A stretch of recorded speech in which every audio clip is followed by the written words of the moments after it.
C'est un jeu d'enfant. Bonjour, sur quel projet travaillez-vous en ce moment? Bien, sur un programme que j'ai appelé... C'est un jeu d'enfant. C'est un jeu d'enfant. C'est un jeu d'enfant. C'est un jeu d'enfant. C'est un jeu d'enfant. Donnez-moi des mots. Donnez-moi des mots. Donnez-moi des mots.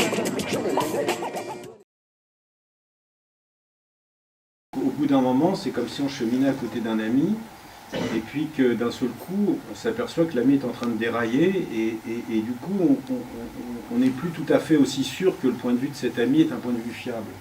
Sauf que ce n'est absolument jamais énoncé. Donc vous êtes toujours dans le point de vue du narrateur qui est le détective, sauf que vous sentez dans les blancs, entre les mots et entre les phrases, vous sentez qu'il y a quelque chose qui ne va pas. Et d'un seul coup, au lieu de cheminer à côté de votre ami, qui est ce narrateur détective, vous cheminez légèrement en retrait. Et d'un seul coup, vous avez ce narrateur qui décolle de vous, et vous le voyez un peu de dos, en même temps que vous voyez ce qu'il vous révèle. Et donc ça m'a beaucoup fasciné, et c'est devenu vraiment un modèle, c'est-à-dire comment à la fois être le point de vue dans lequel on va embarquer le lecteur, à travers cette première personne du singulier, et comment en même temps on va produire des sortes d'indices, d'inductions qui va faire que finalement le lecteur va se dégager de ce point de vue parce qu'il sent qu'il y a des choses qui ne vont pas, des incohérences.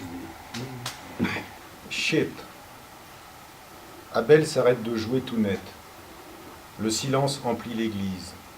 Épais, vertical. Un abîme sous leurs pieds. Le clochard en sursaute, effrayé, se mettant à murmurer, à susurrer subitement qu'en effet, il a vraiment raison, sœur, d'arrêter de mettre un tel foutoir, qu'au moins il pourrait fermer le portail quand il est là, et jouer plus piano, enfin comme à l'habitude, sœur, qu'il les berce et les transporte si doucement la nuit, Phil et Matt et lui aident. Il y a des étoiles dans ses rêves, 3 fois même, il y eut des apparitions de la Vierge. Abel ne l'écoute pas. Il finit de boire ce qui reste au vodka, se met à genoux, la tête, les bras et le buste engagés dans le sommier d'orgue, ses mains tâtonnant entre les équerres des tyrans de registre, priant le ciel d'y retrouver le fond d'alcool d'une bouteille oubliée. Il en retire une flasque de cognac, fait la grimace, n'appréciant guère son goût gras et fruité, la glisse dans sa poche et amorce la descente vers le pavement de la nef, cédant des avant-bras plaqués contre les murs de l'étroit escalier. Il entend Ed fouiller à son tour dans les bouteilles et les flacons vides. Sans trop de peine, descend les marches d'angle, mais chaque fois qu'un pied traverse le vide, à guetter l'arrivée du degré suivant, si loin, plus bas, la jambe s'alourdit comme un marbre qui voudrait emporter le corps tout entier dans le déséquilibre et la chute. L'escalier devient ensuite plus raide et droit, le sentiment d'une dérobade du sol envahit sa poitrine, il dévale les derniers degrés pour venir s'étaler sur les pierres, entraînant un candélabre qu'il a, dans un sursaut, saisi au passage comme le dernier appui. C'est Matt qui court vers lui pour le relever, Abel a les paumes écorchées, le dos de la main gauche couvert de giclures de cire blanche. Le candélabre couché marque l'endroit de son effondrement à l'entrée de la nef. Il a le regard absent et lointain.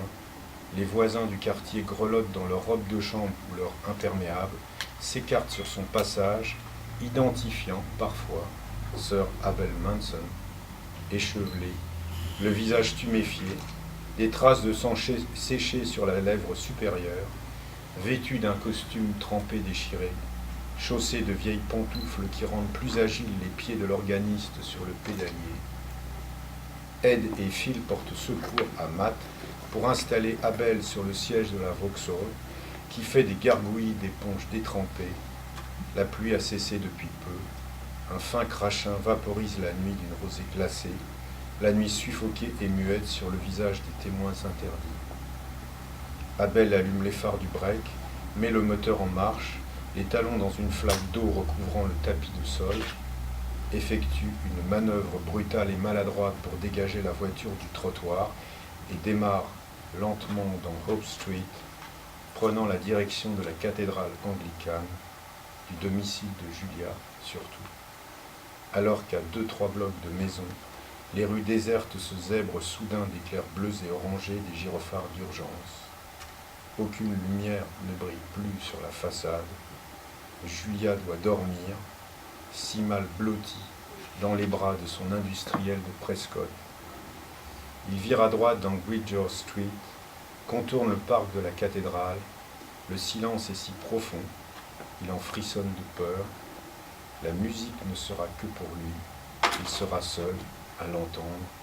La ville est sourde, la ville est sourde.